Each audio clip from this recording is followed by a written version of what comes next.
arrimaha gudaha ee Soomaaliland Cali Maxamed Waran Cadde oo sheegay in aysan dawladda Soomaaliya la sii wadi doonin wada hadallada u dhaxeeya dawladda Soomaaliya iyo Somaliland inta Soomaaliya ay ka saarayso xubnaha ka soo jeeda Somaliland shirka munaasabad lagu soo xiray xafladihii loo qabtay asaaska ciidanka asluubta Soomaaliyeed oo maanta lagu qabtay magaalada Muqdisho caasimadda Soomaaliya mid ka mid ah la taliyaashii madaxweynaha Somaliland oo ku dhawaaqay inuu xilkaasi iska casilay maareeyaha madbacadda qaranka Somaliland oo maanta ka warbixiyay waxyaabihii u qabsamay sanadkii la soo dhaafay munaasabad xariga looga jirayay laga hirgeliyay deegaanka qow oo ka tirsan gobolka bari oo lagu qabtay isla deegaankaasi iyo wararkii ugu dambeeyay ee wadankan Britain qodobada iyo qodobo kale ayaad ku maqli doontaan warkeena qadar xayeysiisa kadib oo diyaar garooba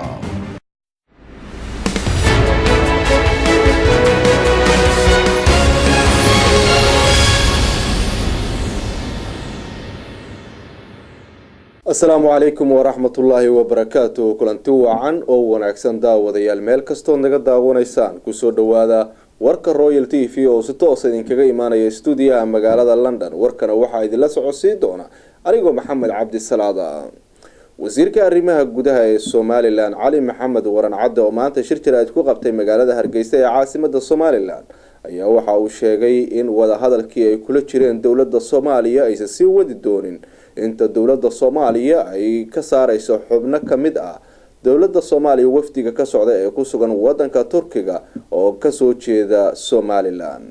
wariyaheena Maxamed Yuusuf Bakayle ayaa warbixinta warka inooga soo diray magaalada Hargeysa wasiirka arrimaha gudaha ee Somaliland Cali Maxamed Waran Cadde oo shir jiraad ku qabtay xafiiskiisa magaalada Hargeysa ayaa shaaciyay in Somaliland wada hadalladii Turkiga la sii wadaynin dawladda federaalka Soomaaliya waxaana wasiirku talaabadan Somaliland qaaday ku sababeeyay inay Soomaaliya ka leexatay qodob kamid ah heshiiskii labada dhinac oo oranayay waftiga Soomaaliya la xaajoonaya Somaliland laguma soo dari karo shakhsiyad dhalasho ahaan ka soo jeeda Somaliland waxaana wasiir Waran Cadde isagoo arrimahaasi ka hadlaya uu yiri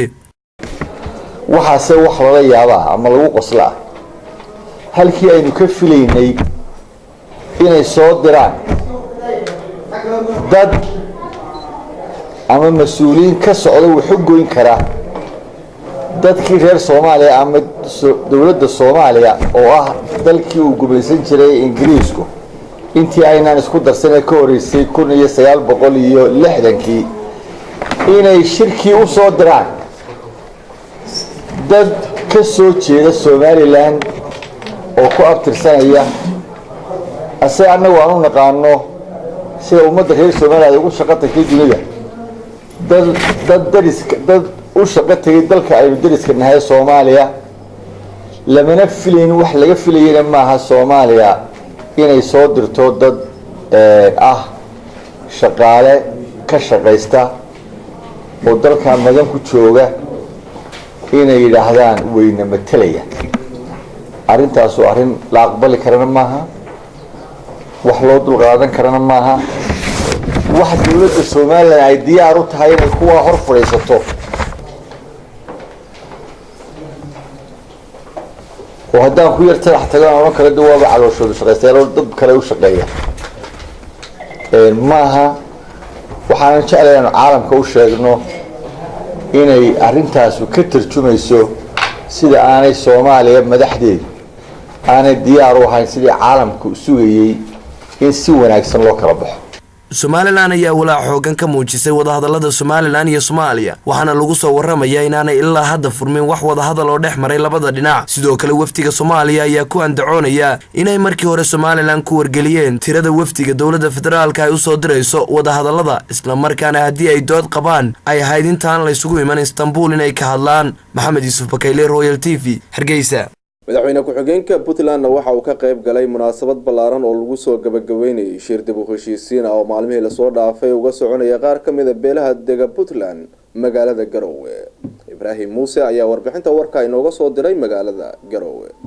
kulankan dib u heshiisiinta oo uu goobjoog ka ahaa madaxweyne ku-xigeenka Puntland waxa gundhig looga dhigay in shirkani uu yahay wajigii koowaad ee beelaha lagu heshiisiinayo kuwaasi oo wada dega gobolka Bari odayaal u kala hadlay labada dhinac ayaa sheegay inay dhaqan gelin doonaan heshiiska la gaaray ayna ku dhaqmi doonaan geedka quraca hoostiisii uu ka soo raacay ilaahay ha caafiyaan leenahay shirkaasuna waxa weeye intii ka qayb qaadatay iyadana waa ammaanaynaa waxaan leeyahay mar labaad iyo mar saddexaadba aad iyo aad baa u mahadsantihiin waanuna qaadanay wixii dowladayada iyo walaalahayaba noo soo jeediyaan ummadda ilaahay oo walaalaheena oo dowladeenniya oo maanta inuu ku garab taagan wanaageenna yeenaan ka jisagadin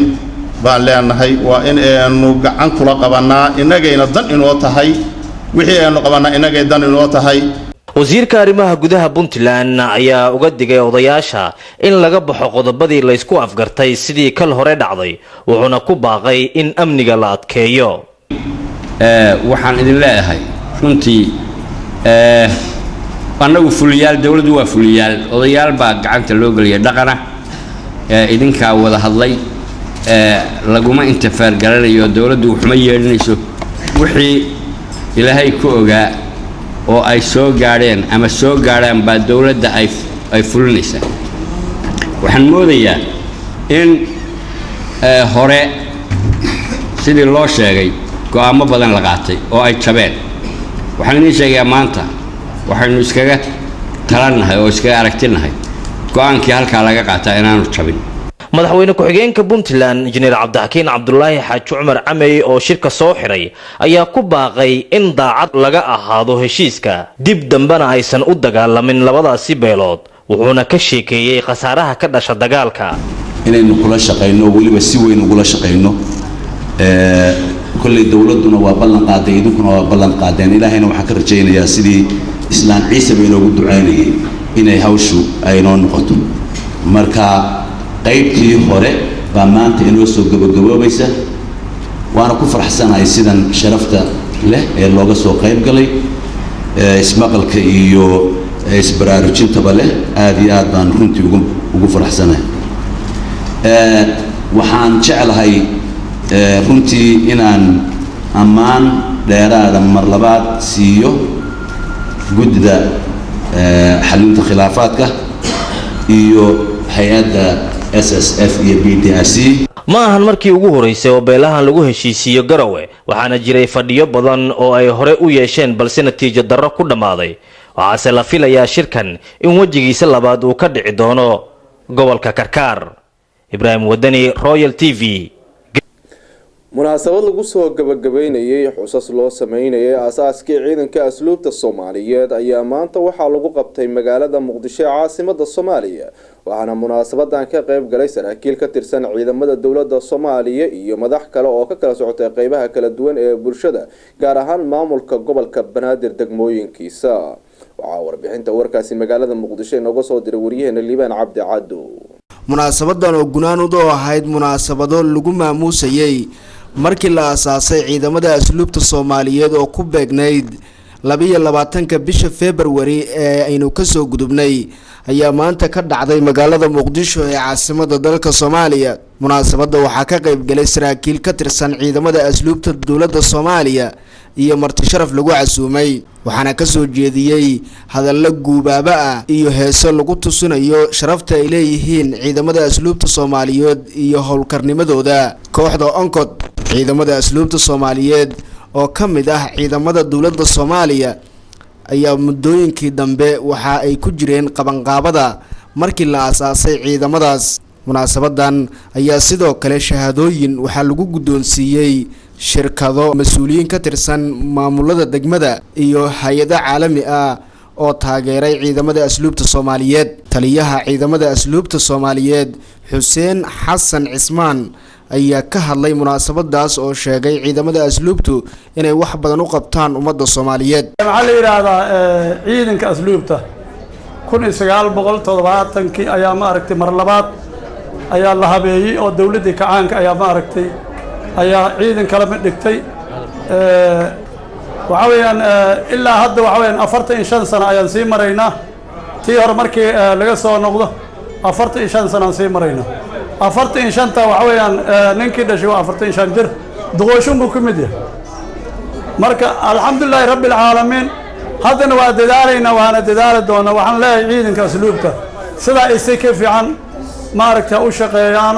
وحويان waxay sameysteen waxyaabo ma aragtay mucjiso ah boqolkii dawladda siisay ayaa waxay ku gateen maxaa la yiraahdaa baabuur runtii waxaweyaan wax oo loo maleyn karo ma aha wax loo maleyn karana ma aha oo hadda waqtiga hadda maanta aan joogno ciidan asluuba wax gadan karo wax samaysan karo cidna ma lahayn hadda maanta 9 baabuur aan noo joogto ciidanka asluubta ay leedahay runtii been lacagta ciidanka asluubta lagu bixiyay lacagta ciidanka asluubta lagu bixiyay sarkaal min dable خير الله سي وحويان واجب كود واي قلتين هذا وحال الرأساس سي كيف عم ماركتي إني ماركتي واجب كود أي قلتان أنا كوحان نباهنا دولة نباهنا ومباهنين لاب يو وح ماركتي دبر المرين يو وحدرن إن ماركتو مباهنين وحان نباهنا دولة دين خير الله سي أيضا ماركتي إلهي ماركتي لوك الله استاجي ماركتان كلا وحويان عيدن كأسلوب تبارك أنصر لابته ciidanka asluubta abaal weyn buu ku leeyahay dawladda taama aniga maaha dawladda abaal weyn ku leeyahay wixii loo dhiibin way xafidaan waa maqaasiin oo marka wax loo dhiibo qof la saaray way munaasabadan oo lagu soo gabagabeynayay ilaa iyo 3 munaasabadood oo siyaabo kala duwan oo ka dhacday dalka Soomaaliya oo lagu xuseeyay markii la aasaasay ciidamada asluubta ayaa maanta ka dhacday magaalada Muqdisho waxaana gunaanad u ahayd munaasabadahaas liibaan abdicabdu royal tv muqdisho mid ka mid ah la taliyaashii madaxweynaha Soomaaliland Axmed Maxamed Maxamuud Silaanye ayaa maanta waxa uu sheegay in xilkaasi uu iska casilay kadib markii uu sheegay in dadka la haybsooco oo uu ka soo jeedo aysan ka helin xuquuqda ay ku lahaayeen xukuumadii dhawaan uu isku shaandheeyay madaxweynaha Soomaaliland wariyaheena naga soo waran magaalada Hargeysa Faisal Fifa ayaa warbixinta warkaana inoo haya barkhad jaamac xirsi oo la taliyaha madaxweynaha arrimaha dadka laga tirada badan yahay oo fidyeenada qaar maanta kula hadlayay gudaha magaalada Hargeysa ayaa daboolka markii ugu horeysay ka qaaday inuu iska casilay xilkii xukuumadda Soomaaliland uu hayay isagoo yidhi saatan anoo barkhad jaamac xirsi batuuna kana mid ahaa la taliyaha madaxweynaha Siilaayo la taliyaashiisa gaar ahaan la taliyaha arrimaha dadka laga tirada badan yahay waxaan umiirkayga iyo maankayga qaba maanta oo taariikhdu ay tahay bishii 2 bishii 3 labadeedii 2015 bartan aan ku cadeynaya istiqaalo rasmi ah oo xilkii aan hayay inaan ka dhiibay una gudbiyo xafiiska madaxweynaha jamhuuriyadda Soomaaliland rajeynayna inuu iga aqbalo sababo badan oo jira awgood inaha sumay kullayba daarnayd istiqaaladeedu isagoona si wata hadalkiisa waxa uu sidoo kale hoosta ka xariiqay sababaha kalifay inuu xilkaasi ka dego waa su'aal muhiim ah runtii oo la isweydiin karayo in laga jawaabana ay mudan tahay ugu horreyn waxaan u mahadnaqayaa shacbiga jamhuuriyadda Soomaaliland oo jecel cadaaladda wadajirka sinaanta wax wada qabsiga iyo badbaadinta qaranka madaxweynuhu waxaan ku aqaanaa nin qalbi fiican dun xariira leh inta aan sheegana jecel runtii laakiin ilaahay qadartiisa way suuroobi weyday sabab isagu uu leeyahay way ku iman weyday muddo 4 sano imika sanka la galeysaan anigu la taliya arrimaha uga ahaa in badanna waa soo gudbiyay talo tusmo iyo toosin ku saabsan ka qaybgalka siyaasadda dalka ee dadka laga tirada badan yahay iyo qiimaha iyo qadarka ay u sameynayso sawirka siyaasadda Soomaaliland ka qaybgalkoodu gaar ahaan qalinka madaxweynuhu inuu qabto qoomiyadda muhiim baan anigu arkayay isku bedel fara badan ama rashafal ay ku sameeyay xukuumadda madaxweynuhu runtina waxa xaq u leeyahay dastuuriga laakiin way dhici weyday tii ugu horeysay tii ugu dambeysay tii dhaxaba iyo tii ugu dambeysay imika darkayseen in hal agaasiba guud baa ugu yaraay wareerka kaga soo diro runtii anigu baa xukuumadda ugu jiray ummadda 4 sanaba ku taagnaa laha bari iyo saa dambe maandeeq aynu maali doonaa tiina waxay noqotay wax tacab badan wali alaanka ay qaadanayso laakiin insha Allah gadaal way ka iman doontaa baan filaya dan marka waxa cadaatay beelaha Soomaaliland oo dhan shafalka waa iska dhaxalkeen ummadani ma laha wasiir ma laha agaasimo guud ma laha agaasimo waaxid wasaaradeed been lahayn barasaab been lahayn barasaab ku xigeen ma laha safiir ma laha meesha la yiraahdo maareeye hay'ad madax banaana ma laha commission ma laha oo gudoomiyaalka ma aha custom ma maamulaan dekad maamulkeed kuma jiraan madaar maamulaheed ma laha therefore waxa weeyaan qarankan iyo dalkanba waa dad u dhashay oo leh sababta keenaysa marka waxa weeyaan dadkii taladooda meesha aan ku joogay taladooda aan gudbinayay markaan arkay inaanay waxba uga soo socon meesha inaanu karaahi sii shaqaysano wayla adkaatay runtii waana go'aan aan gaaray taladana iyaga qayb baan ka siiyey waana igu wada waafaqsan yihiin iyaguna wixii ay qaadayaan iyaga u taala jawaab celintoodana waad ka heli doontaan madaxweynaha marka waxaan ka rajeynayaa inuu istiqaalada iga aqbalo waxaan shacabka Soomaaliland u sheegayaa nin Soomaalilandnimadu ku weyn tahay inaan ahay ilaalinaya qaranka xilkan dawladda ka hayana Soomaaliland uguma jirin laakiin horiya dambeysaba way iga gooreen qarankan midnimadiisa iyo wadajirkiisa in la ilaaliyaan ugu baaqaya aniguna haddaan barqa jaamac xirsi ahay waxaan ballan qaadayaa inaan ka sii shaqayn doono danta guud iyo daryeelka bulshada barkhad jaamac xirsi la taliyay hore ee madaxweynaha arrimaha dadka laga tirada badan yahay oo dhanka kale warfidyeenadu wax ka weydiiyeen mar haddii uu iska casilay xilkaasi goobta uu diga rogan doono ayaa ku jawaabay saatan haddana golaha dhexe xisbiga kulmiya ku jira xukuumadda waa laga bixi karaya laakiin xisbigu ka gaar weeyaan anigoo golihii dhexe xisbiga kulmiye ku jira ima muuqato waqtiga kani inaan jawaabta su-aasha jawaabteeda ku degdego nin isagu diiday war ummadan oo duusan oo xaqeedii siyaasiga maqan yahay ayaa keentay sababtan in anigu de xilka aan uga tago anigii Soomaaliland wax isaga ka xiran runtii ma jirto aragtiisa shakhsiyan tab ku meel maraya in kuma tirin karayo inay waqtiga kani Soomaaliya iyo qadiyadan yahay xidhiidh wada leeyihiin dhawaaqan ka soo yidhay barkhad jaamac xirsi 48 saacadood gudahood xilli uu iscasilay Cabdicasiis Maxamed Samaale oo ahaa wasiirkii maaliyadda oo loo igmaday inuu qabto xilka cusub ee wasaaradda waxbarashada iyo tacliinta sare ee geeyiga Somaliland oo Faysal Maxamed Aadan Faysal Fifa telefishinka caalamiga Royal TV magaalada Hargeysa shirka dib u heshiisiinta ee ka soconaya magaalada Dhuusamareeb ee gobolka Galgaduud ayaa maanta laba beelood oo ka mid ah beelaha dega gobolada Mudug iyo Galgaduud waxa ay ku kala socdeen heshiis ay ka gaareen colaad in muddo ah soo laalaabaneysay oo labadaasi beelood dhaxmartay waxa warbixinta warkaasi magaalada Dhuusamareeb inooga soo diray wariyeen halkaasi inooga soo warama Maxamed Cabdulqaadir Salaad xilli wali magaalada Dhuusamareeb ee xarunta gobolka Galgaduud ay ka socoto shirka dib u heshiisiinta beelaha dega gobolada dhexe ayaa mar kale waxa heshiis kala saxiixday beelaha dega degmooyinka Cadaada iyo Gaalkacyo waxaana heshiiskooda goobjoog ka ahaa ergada ka qayb galaysa shirka dib u heshiisiinta gobolada dhexe ee ka socda magaalada Dhuusamareeb maamulka degmada Dhuusamareeb iyo qaybaha kala duwan ee bulshada ku dhaqan degmada Dhuusamareeb ugu horeyntii ayaa qodobadii lagu waxa akhriyay mid kamid ah ergada ka qayb galaysa shirka dib u heshiisiinta kadib markii ay in muddo ah u socdeen waxgarad ka kala socda beelaha Sacad iyo Saleebaan ee ka wada qayb qaadanaya shirka dib u heshiisiinta beelaha gobolada Mudug iyo Galgaduud oo ka dhacaya ama ka socda magaalada Dhuusamareeb marka ay tixgeliyeen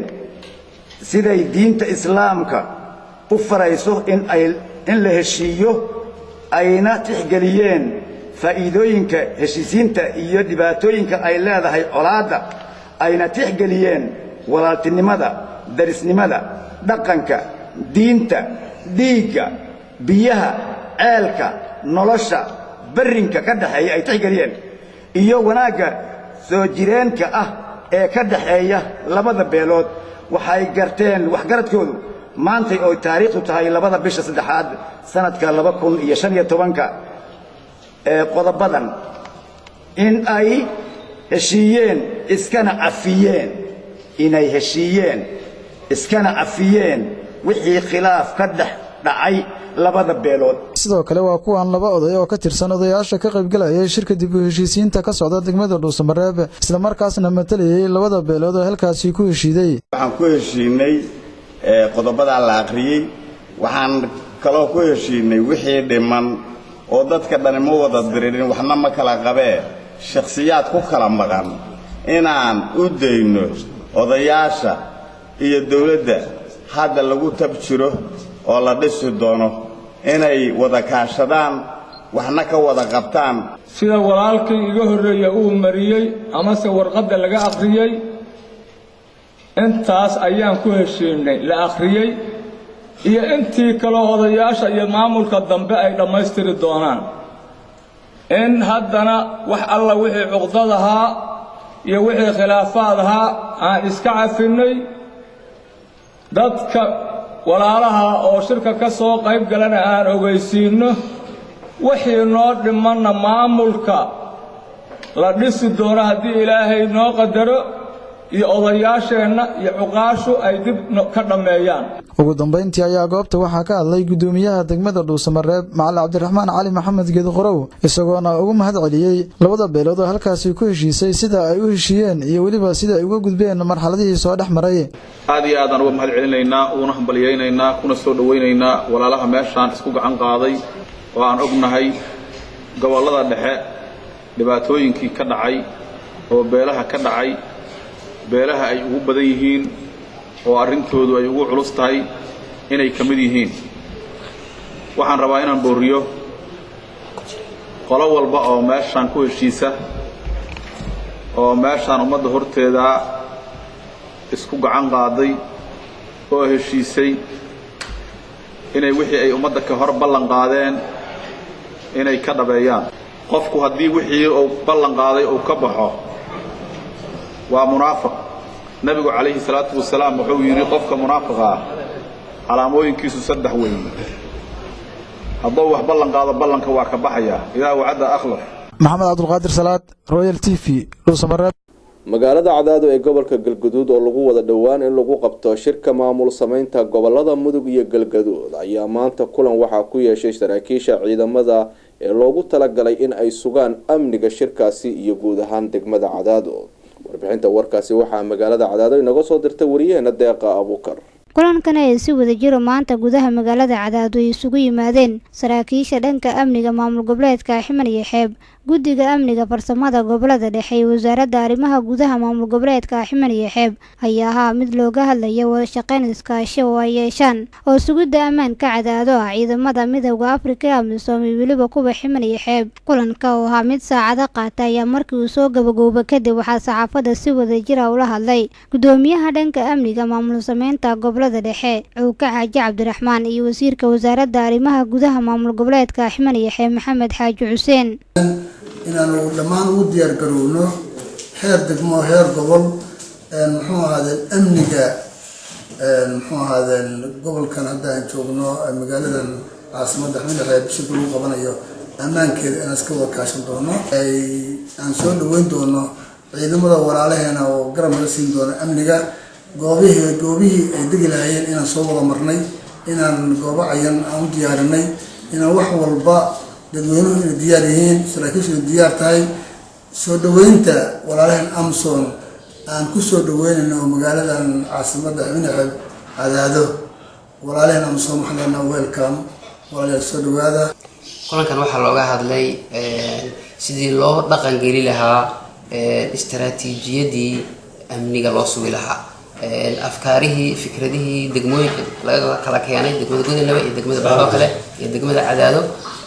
saraakiisha sarsare iyo maxaa la yiraahdaa fikradihii ay keeneen markaan isku jajabinay oo sidii aan howlgelinayn u dhaqan gelinayn howlgaladeena marka hadda waxay joogaan maxaa la yiraahdaa laastigii u dambeeyay oo ah in maxaa la yiraahdaa in lagu guuleystay iyo in kale waa iska warsanay in lagu guuleystay waxnaha waa ku guuleysanaba laakiin inaan sii horumarino ama se waxyaabaha shirku markuu bilowdo barnaamijkii markaas ka bacdi isbedel inaan sameeyno oo isbedel ka dheeraada kii hore kale marka arrimahaas dhammaan ku guuleysanay waa isku fahmay. Deeqa Abuukar telefishinka caalamiga ee Royal magaalada Cadaado. maareeyaha madbacadda Somaliland ayaa maanta faahfaahin waxa uu ka bixiyay waxyaabihii u qabsoomay sanadii la soo dhaafay iyo qorshaha kale ee hadda ay doonayaan inay ku dhaqaaqaan kaasi oo ay ka mid yihiin in qaybo badan oo ka mid ah Somaliland oo hadda madbacaddu aysan ka howlgelin laga howlgeliyo. wariyaheena Faisal Fifa ayaa warbixinta warkaana inoo haya. Cabdilaahi Maxamed Jaamac Caarey maareeyaha guud ee madbacadda qaranka Somaliland ayaa faahfaahin ka bixiyay waxyaabaha uu hirgelay sanadkii ugu dambeeyay iyo sidoo kale waxyaabaha u qorshaysan oo ay ka mid tahay balaadhinta madbacadda iyo samaynta xafiisyo cusub oo madbacaddu ku yeelato gobolada dalka. adeega uu haya dalka waxa weeye dhammaan waraaqaha cashuuraha lagu qabto ama lacag qabashada hadday tahay dawladda dhexe iyo hadday tahay dawladda hooseba dhammaan dalka jamhuuriyadda Somaliland oo dhan halkan ayaa lagu sameeyaa anaga u sameeyna taasna marba marka ka dambaysa kor bay soo kacaysaa in hawsheedu si fiican u socotana iyada meel kale lagama jeegarayo waxa laga jeegaraya dakhliga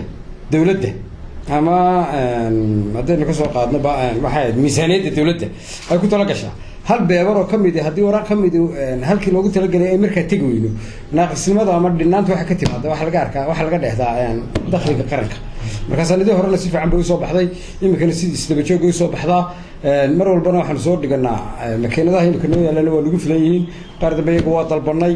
imikana 6 biloodba marba waxaan soo qaadanaa stock marka loo baahan yahay wax lagu daabaco saa ka warqabteen imika dhowr maalmood ka hor iyo qaar dambe oo aan ku kordhinay marka si shaqo abuur la helo inta badan waxba lagu wada gacanta waa manual wax meesha laga sameeyaa marka istaba joog bay jiilashaasi isaga soo kacayaan qoladii horena waa sii gaboobaysaa qolo dhexna waa jirtaa qolo cusubna waa jirtaa wali lama qaadan burco waan ku lahayn halkan hargeysa waa ku lahayn gobol walba waa ku lahayn marka ku talagalkaygu waxa weeye iminka inaan insha Allah tacaala sida sanadka gudihiisa aanu bal u diyaar garowno sidii aanu u samayn lahayn aanu uga furi lahayn gobolada annaga laftigeega iyo dawladda lafteedaba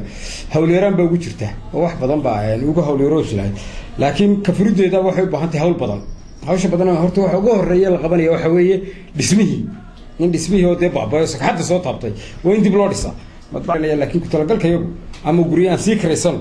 ama si kalaan dhinaahne aad iyo aad baan ugu tala jiray inaan gobolada gaarsiino sidoo kale Maariya Cabdilaahi Maxamed Jaamac Arey waxa uu ka hadlay sababaha kalifay in wasaaradda waxbarashadu aanay ala uga daabacan madbacadooda imtixaanaadka qaranka isla markaana uga daabacdaan goobo kale oo ku jirta markii hore manaahijta lagama badaab weligeed ba lagama daabicin baan malayn madbacadda qaranka aniguna kuma soo gaarin qolii ugu horreeyay ma sameyn jiray dabadda Kenya lagu soo daabici jiray kharash badan baa ku bixi jiray marka Kenyaatiga waxay ku yiraahdeen iyo qoliyahan mala taageera waxaan idin siinaynaa daabacadii dabadna madbacada ay leeyihiin gaar oo ay iyagu isku daabacdaan ku aaminaadoodu iyagaba keensan lahaa dadka u daabacayo imtixaanadu waa sirde oo kulay shaqaalaha iyaga inay yiraahdaan noo daabaca ma baahateen marka iyagaba shaqaalooda soo qaadan la xagga aaminaadu mushkilad ma hateen laakiin madbacad baa iyaga dhexdooda taala intaan kuugu daray oo Faisal Maxamed Aadan Faisal Fifa telefishinka caalamiga Royal TV magaalada Hargeysa munaasabad xariga looga jiray ceel laga hirgeliyay deegaanka Qow ayaa waxaa lagu qabtay isla deegaankaasi waxaana ka qayb galay saraakiil ka tirsan ciidamada badda ee Puntland wariyahana Axmed Muuse Cali Axmed Joker ayaa warkaan inoo faahfaahinaya ceelbiyoodkan ayaa laga hirgeliyay deegaanka Badarsiyaada Qow oo ka tirsan gobolka Bari waxaana deegaanka ka hirgeliyay dawladda isu taga Imaaraadka Carabta gaar ahaan hay'adda Bisha Cas si dadka deegaanka uga baxaan biyo la'aan xoogan oo ay dareemayeen ceelka laga hirgeliyay deegaanka Badarsiyaada Qow ayaa waxa ka faa'iideysan doona 350 qoys oo horey uga cabanayay biyo la'aan xoogan oo ka jirta deegaanka taasoo ay sheegeen in ay si wanaagsan ceelkaasi biyihiisa ay ugu farxeen munaasabad lagu daafurayay ceelbiyoodkan ayaa waxaa ka qayb galay madaxa mashaariicda Imaaraadka u qaabilsan Puntland Suldaan Al-Hamani maamulka deegaanka Badarsiyaada taliyaha ciidamada badda Puntland waxgaradka iyo bulshada ku dhaqan deegaankaasi madaxa mashaariicda u qaabilsan dawladda Imaaraadka Carabta ee dhinaca Puntland Suldaan Al-Hamani oo ka hadlay munaasabadaasi ayaa sheegay in dawladda Imaaraadka Carabtu ay diyaar u tahay in ay gacan ka geysato horumarka arrimaha bulshada. اليوم تم الانتهاء من بئر قرية قو ببندر زياد الحمد لله هذا البئر إن شاء الله يكون خير waxaa soo gabagaboobay ceelkii aan ugu talagalnay dadka reer Qow kaasi oo ay ka faa'iideysan doonaan insha Allah taala 350 qoys dad ku dhow waxaana noqon doontaa deegaanka Qow deegaan hadda kadib biyo nadiif leh insha Allah الفترة القريبة إن شاء الله الجاية. gudoomiyaha degmada Badarsiyaada Qow Rashiid Xabib ayaa mahad celin ballaaran u jeediyay hay'adda Bisha Cas ee dalka Imaaraadka Carabta annagoo uga mahad celinayna mashruuci koowaad ee hadda ka fushaan deegaanka waxaan leenahay jazakallahu khayra ilaahayna waxaan leenahay haydinka ajar siiyo awqaafta biyaha aad samayseen magaaladan insha Allah waxay diyaar noqon doontaa u tahayba in waxa loo fushay ay xafidato shaqadaas wanaagsan iyo biyaha la qoday iyo qasaanka loo dhisay iyo mashiinada cusub ee loo dhigay marka insha Allah waxay noqon doonaan kuwii makansada taliyaha ciidamada badda Puntland Admiral Cabdirasaaq Deeriya Faarax ayaa dadweynaha ku booriyay deegaanka Qow sida ay uga faa'iideysan lahaayeen una ilaalin lahaayeen ceelkan loo qoray waxaan leeyahay waa hal kelmad weeye kelmadda waxay tahay Qow in badan bay biyo la'aan lahayd biyihii waa la sameeyey biyaha soo saaridooda waxaa ka dhiman biyaha maamulkooda waa la soo saaray biyihii laakiin istimraar sidee loo wadi karaa biyaha sidee loo maamuli karaa sidee loo dayactiri karaa say u jiri karaan mateerku soo u shaqayn karaa sidee loo ilaalin karaa taas way muhiimadda waxba ku jira haddaan taan la helin maamul wanaagsan oo ceelkaa wada oo dhaqaajiya oo ilaashada oo lahaansho aanay ku jirin dhowr bilood ka bacdi waa zero waxa keliya oo idinku waaninaya waxa weeyaan inaad ilaashataan ceelkaas biyaha aad ilaashataan matoorada ilaashataan qalabka ilaashataan ceelbiyoodkan dowladda imaaraadka carabta ay ka hirgelisay deegaanka qow ayaa qayb ka noqon doona taageerada dowladda imaaraadka carabta ay la garab taagan tahay bulshada reer Puntland oo xiriir wanaagsan ay leeyihiin ceelkan ayaa wuxuu noqon doonaa kii ugu horeeyay oo noociisa laga hirgeliyo deegaanka Badarsiyaada qow oo sanadihii la soo dhaafay dadka deegaanku ay ka cabanayeen biyo la'aan xoogan ayadoo biyaha looga keeni jiray gudaha magaalada Boosaaso oo u jirta dhowr kiiloomitir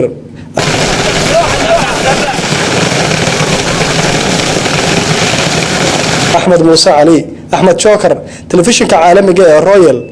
ديجان كبدرسيادة قو قبل كباري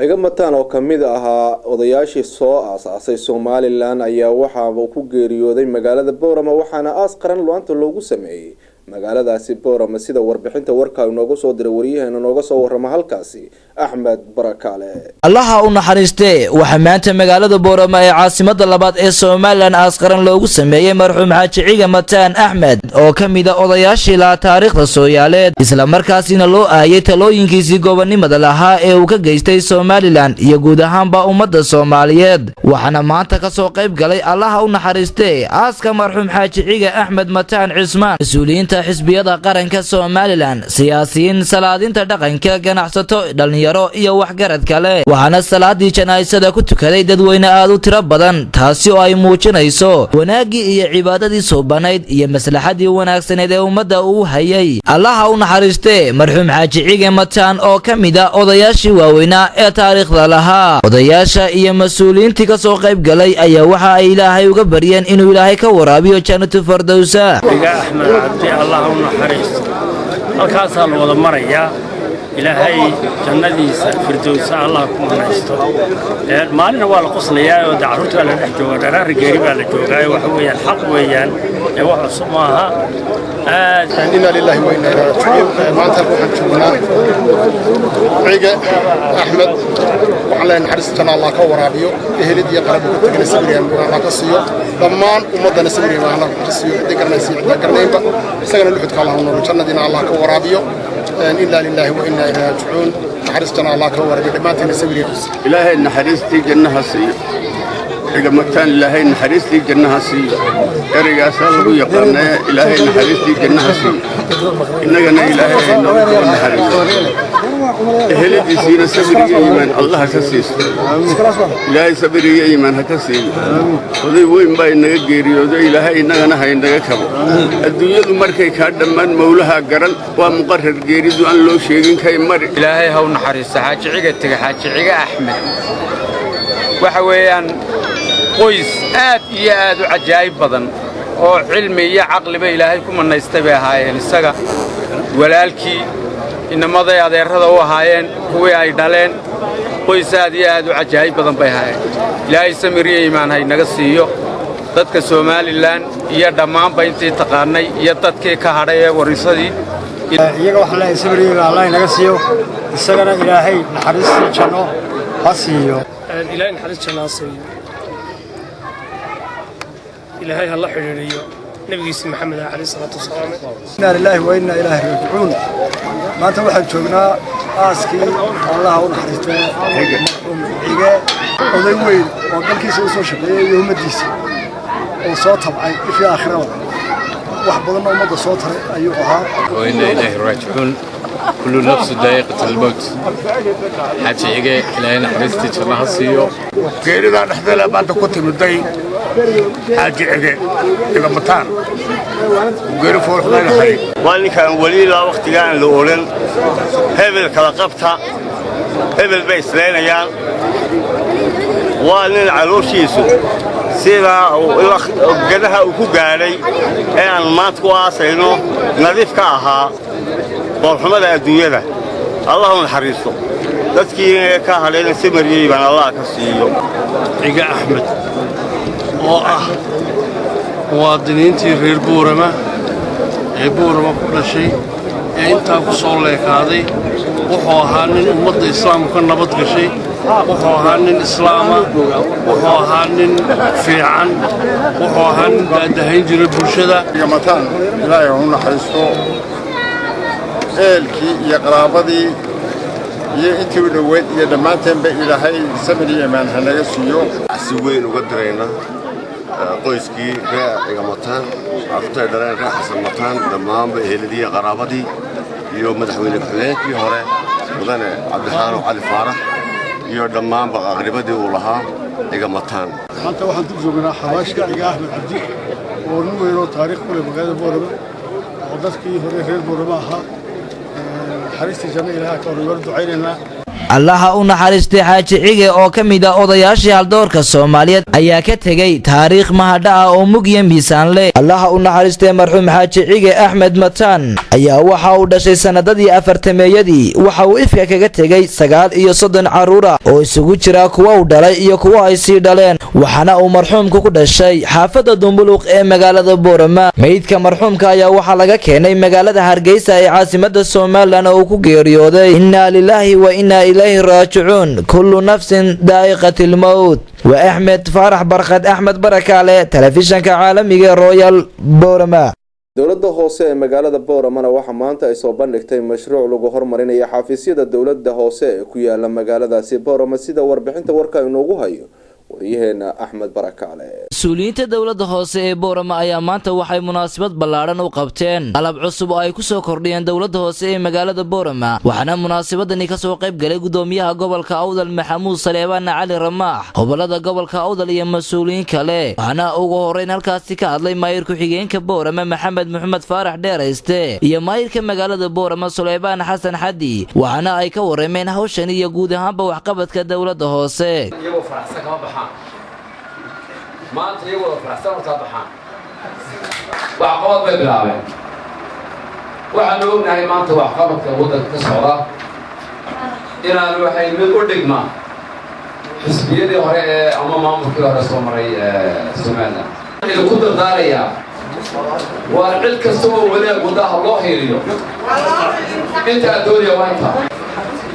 waxa maanta wax ilaahay loogu mahadnaqaa bilicda hoos fadhidaan ay iga turjumayso qalabka dowladda hoose ee dowladda ku arkaysaan waxaad markhaati ka tihiin horumarka ka socda gobolka gaar ahaan degmada Boorama oo dhinac walba wadooyinkii oo dhammaantood socda aan tiro lahayn xafiisyadii dowladda hoose street light iyo bulshada ay dhigayno oo la taagayo sidoo kalena waxa halkaasi ka hadlay waxay ahaayeen qolada goboladii heestii ay soo jeediyeen ee ay lahaayeen beeshu way isqaadeen sacabku waa la muraan taasi waa la muraan taa waxa weeyaan macnaheedu shacabka maanta aan joognaa waxa weeyaan rag badan soo taagay muraadiga ka soo taagay gudoomiyaha gobolka Awdal oo isaguna halkaasi ka hadlay ayaa soo dhaweeyay waxqabadkani dowladda hoose Boorame inay maanta ka bilowdo oo runtii la kowsaday muddada yara gaaban ee aad joogay gobolka in dhowr tallaabo oo xaggii horumarka loo qaaday ay hirgaleen kana ay ga horeyso dalabkeedu iyo maanta runtii la kowsaday aad iyo aad baan ugu faraxsanahay oo waxa weeyaan meesha lagu shaqaynaya qalabka lagu shaqaynaya haddii aanu ahayn mid u qalbo waxaad doonaysay inaad gaadho ama aad higsato wixii aad ku shaqayn lahayd haddaanad haysan waxba kuu soo roobaya sida wanaagsan ee ay ugu talagaleen inay xafiisyadoodii u qalabeeyaan aad iyo aad baan idinku mahadnaqaynaa waa markii saddexaad aan ka soo qayb galo waa Axmed Faarax Barkad Axmed Barakaale telefishinka caalamiga Royal Boorama magaalada Baydhabo ee gobolka Bayna waxaa maanta deeq gargaar loo qaybiyay qaar ka mid ah qoysaska danyarta ah ee ku dhaqan magaaladaasi Baydhabo ee gobolka Bay warbixinta warkaasi waxaa inoo soo diray wariyaheena Abshir Mandela qoysaska cunada la gaarsiiyay oo gaaray 4 qoys oo ku nool xerooyinka barakacyaasha magaalada baydhabo oo iyagu horay uga soo barakacay gobolka bokool waxaana dadkan barakacyaasha cunada la siiyey isugu jirtay bariis bur sokor iyo saliid ayaa waxaa cunadani ugu deeqay hay-ad islaamiya oo lagu magacaabo International Relief Islamic ee iyadu maalmihii ugu dambeeyay cuno qaybin ka waday magaalada baydhabo cunadan ayaa waxaa dadkan loogu qaybiyey garoonka kubadda cagta ee magaalada baydhabo halkaasoo si isku mid ah uga wada qaatay qoys waliba intii loogu talagalay halkaas uu kula wareegay qoysaskii cunadan la gaarsiiyey ayaa soo dhaweeyay isla markaana u mahad celiyay mas'uuliyiintii ka socotay hay-adan iyadu lagu magacaabo hay-adda gargaarka caalamiga ee islaamka ee iyadu cunadan soo gaarsiisay intaa kadib ayaa mid ka mid ah mas'uuliyiinta hay-adda gargaarka caalamiga ee islaamka deeqdan soo gaarsiisay dadka masaakiinta ah lagu magacaabo Isaaq Macalin oo ah isku duwaha barnaamijka gargaarka International Relief Islamic ayaa waxa uu ka warbixiyay ujeedada gargaarkan cunada ah dadka barakacyaasha loo soo gaarsiiyay iyo waliba hay-adda halka ay ka socoto isagoona sheegay in ay hay-adda u qorshaysan tahay in ay cuno gaarsiiso 42,000 oo qoys oo iyagu ku nool koonfurta Soomaaliya هيئة الإغاثة الإسلامية العالمية المملكة العربية السعودية هيئة الجرجاك العالمية ووطنك السعودي عربية يا ميشان في مجال بيدو ترى وراشين أفرقون بوس نقدر تلقاني وليش لا بلا وتيمي دي من هان لما كنا يوم كنتم بوس ديك معلنت لمات هو اللي سيد درتو سيد بقوليو كنتم بوس دي بهاينا مرة إن شاء الله تطلع إلى كويس في مجال الجرجاك كجرتي مرة في ولا الله خير حديث أكيد لما ماريان جاء سبحانه وتعالى ماريان بعد أن ماريان كثير بعد أن ميليشانا جزاكم الله خيرا لنا السلام عليكم حضر الأعزاء نحن اليوم في يوم 11 من شهر جماد الأول 1436 هجرية الموافق 1 مارس 2015 وصل خير سلة الخير لهيئة الإغاثة الإسلامية العالمية بالمملكة العربية السعودية التابعة لرابطة العالم الإسلامي وصلت في هذه المنطقة مدينة باي إقليم بكول مدينة بيضاء إقليم باي جنوب غرب الصومال 4000 سلة غذائية للمتضررين في هذه المنطقة. أمس وزعنا 2150 سلة غذائية اليوم نوزع 1850 سلة غذائية للمتضررين. الإخوة في هذا الميدان أبدوا شكرهم لله سبحانه وتعالى ثم لهيئة الإغاثة الإسلامية العالمية في هذا الخير الجزيل ونشكر الله سبحانه وتعالى ثم للهيئة hase yeeshee deeqdan masaakiinta la soo gaarsiiyey ayaa waxa ay ku soo aadaysaa xilli wax gargaar ah dhowaan aanay soo gaarin dadka barakacyaasha ee ku nool magaalada baydhabo. Abshir Maxamed Nuur, Royal TV, Baydhabo.